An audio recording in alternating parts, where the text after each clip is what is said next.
माननीय शिक्षक आणि माझे प्रिय मित्रांनो, महात्मा गांधी यांच्याबद्दल सांगणार आहे. महात्मा गांधी यांना आपण प्रेरणा राष्ट्रपिता म्हणतो. त्यांचा जन्म 2 ऑक्टोबर 1969 रोजी पोरबंदर येथे झाला. त्यांच्या वडिलांचे नाव करमचंद गांधी होते.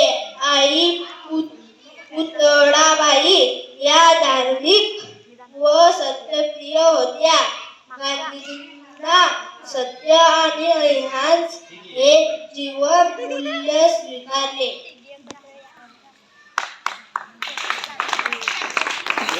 त्यांनी देशाला स्वातंत्र्य मिळवून देण्यासाठी मोठा असहकार चळवळ आणि दांडी यात्रा त्यांनी सुरू केली.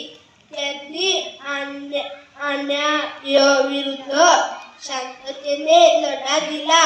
साधे जीवन आणि उच्च विचार हे त्यांचे ब्रीद होते. धन्यवाद.